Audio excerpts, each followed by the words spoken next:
What a week for Yankee fans here in the Bronx after the Bombers dropped two straight to open the American League Championship Series, including two 2-1 finals against the Astros. The Pinstripers bounced back with three incredible evenings here in the BX. Let's start with Game 3. The Yankees toppled the Stros 8-1. Todd Frazier provided a key three-run homer early, and Aaron Judge crushed another three-run shot while also making several splendid defensive plays. We go inside the locker room for more.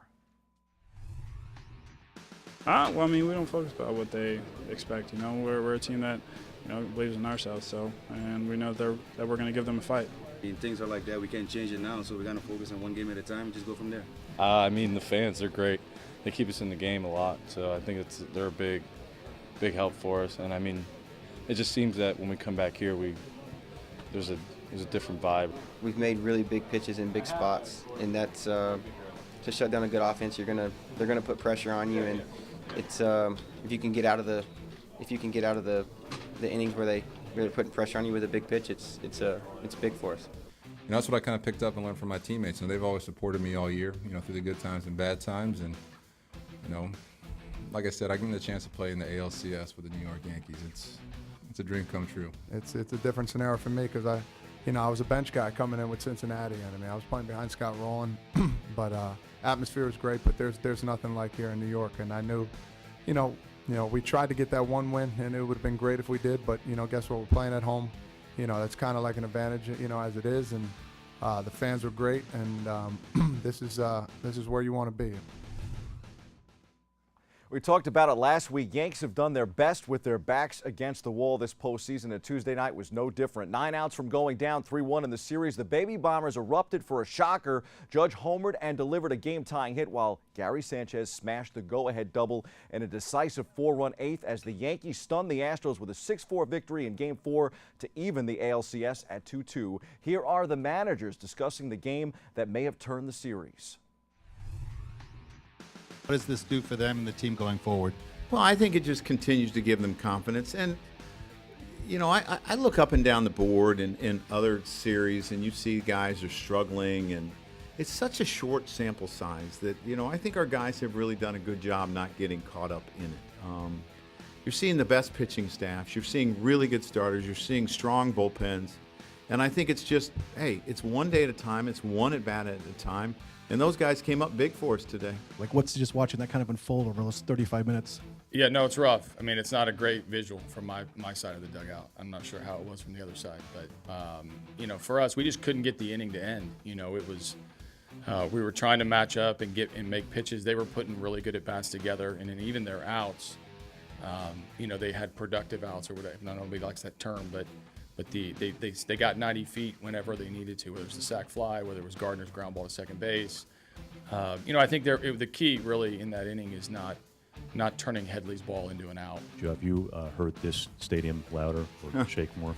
I don't know. I mean, it was special again tonight. And every home game has been special.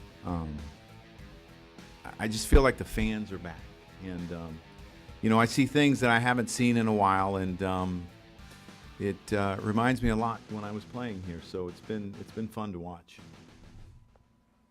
But even evening the series, the Yankees came back to the ballpark Wednesday night, tasked with facing Houston Southpaw and nemesis Dallas Keuchel. The Bombers' new core of Greg Bird, Judge, Sanchez, and Didi Gregorius all contributed run-scoring hits to back Masahiro Tanaka's dominant effort. The Yankees remained unbeaten at home this postseason, defeating the Astros 5-0 in Game 5. Here is a somber Houston locker room afterward.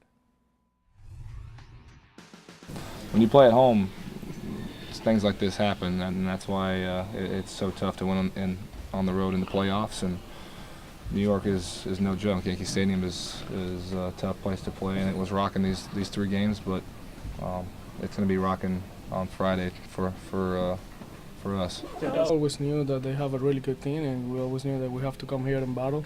But like I said, they did what they have to do, win their home games. We won our home games, so I'm expecting to win my next 2 home games, and we'll move on. It's a young team that has a lot of talent with a lot of energy. I think their bullpen got better with the trades and stuff. but their starting pitchers, I think that they've been doing a good job. Sometimes you got to tip up the hat, sometimes you got to make adjustments. So now it's time for us to make adjustments and go home and try to win the series. What makes Yankee Stadium so challenging for an opponent? I mean, I think sometimes if you get caught up into the hype and the crowd, yeah, it could get into your head, you know, and that's, we have a lot of younger guys here that, you know, this is their first or second experience in the playoffs, so sometimes you can get caught up into that. I mean, at the end of the day, I think they play better baseball than us. Tonight in Houston, Luis Severino will toe the rubber for New York. He squares off against Houston's other ace, Justin Verlander. Verlander went the distance and threw over 120 pitches in Game 2. I had the Yanks in 4 in the ALDS. They took it in 5. I had the Yanks in 5 in the ALCS. Here's to hoping they can take it in 6. I'm okay if I'm off a game, but it certainly looks like the Yanks have World Series bound written all over them, and Judge for ALCS MVP is also looking pretty good to this point as well. First pitch tonight is 8:08 Eastern Time. If Houston bounces back, we will see CC Sabathia on the hill in Game 7 for the Yankees on Saturday night. He would likely oppose Charlie Morton. Time for some quick hitters from around the world of sports. The NBA season returned with a bang this week. The new-look Houston Rockets upended the Golden State Warriors in the opener, while the Cleveland Cavaliers also edged the Boston Celtics. Big story there was a devastating ankle injury to Gordon Hayward 5 minutes into his C's career. He's done for the season. Meanwhile, a patella tendon tear could derail the Nets' good vibe from the preseason, as Jeremy Lin has gone down as well and also will likely miss the year. Doctors are saying that there are no guarantees Lin will ever be the same as well. Sad story there. As for the Knicks, they opened Thursday night in OKC facing a familiar face. Carmelo Anthony had 22 points. MVP Russell Westbrook netted a triple-double, of course. And the Thunder topped the Knicks, who got 31 points from Kristaps Porzingis. The Knicks have their home opener Saturday night at the Garden. They face Detroit. The Nets will have the Hawks on Sunday. The Giants got their first win of the season. They stunned the Denver Broncos 23-10 in Denver. Amazing play there for the G-men, who turned the play calling over to offensive coordinator Mike Sullivan. They beat the league's best defense in the process. Big Blue is home Sunday for Seattle. That game gets going at 4:25 p.m. The Jets lost a heartbreaker to New England as a late touchdown was overturned last Sunday at MetLife Stadium. Final score 24-17. Honestly, I still don't understand the call, and I don't think the Jets do either. Here's the post-game reaction. I mean, you score a touchdown and they take it away from you. Been through way more emotional things in life, and is what it is. But like, I can't control what other people do. So all I can control is what I can do, and that's have better ball security and make sure I run through those defenders instead of let them push me back. So next time I'm gonna run through both of them, and that's what I'll do. So it won't be an issue. We won't be having this conversation, and it'll be a different game. I'm not a referee. That's not my job. You know, I thought he was good, but obviously it wasn't in our favor, so just move on. It's off of our mistakes. I mean, we turned the ball over right before half, and they go down and score. I mean, just stuff like that we can't do if we're trying to win football games. So, you know, there's some positives out of it. I felt like our defense played really well, and you know, we just got to capitalize off of our opportunities and, you know, just be better out there. I've been playing.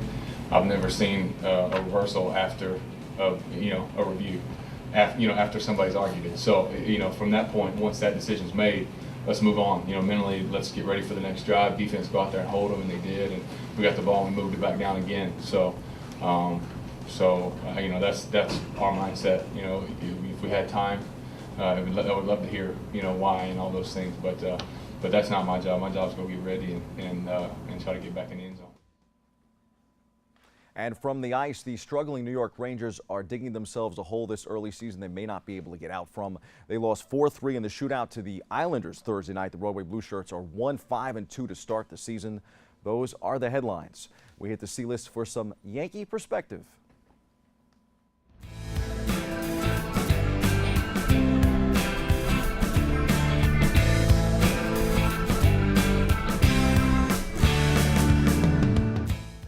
You all laughed at me last September when I thought the Yankees still had a shot to make the postseason, but the team was making a little run even after unloading its veterans. But in the end, the Pinstripers ran out of schedule. But the irony is that the Yankees are one game from the World Series with essentially the same team. It's just that the Baby Bombers have had some more time to incubate. Five significant veterans unloaded in a 115-day period in 2016. They beat Andrew Miller and the Indians with Clint Frazier on the bench, but not on the active roster, and Justice Sheffield in the Arizona Fall League. They have a 3-2 lead on Brian McCann and the Astros with Albert Abreu, the best pitcher I have seen in the Arizona Fall League, according to one scout, and Jorge Gomez having left evaluators pondering the future impact of his constantly triple-digit fastballs in Staten Island. That's even before we start talking about Gleyber Torres and some of the other prospects that are on the way for the Yankees. The Yanks are doing this with the baby bombers who were already on the roster, the same new core we spoke about earlier, and that means that the Yankees are in good shape for this year and likely for several years to come. Now all they have to do is win one more, and they'll face the LA Dodgers, who eliminated the defending champion Chicago Cubs Thursday night in 5 games in the NLCS. Thumbs down. That's your sports. I'm Bobby C.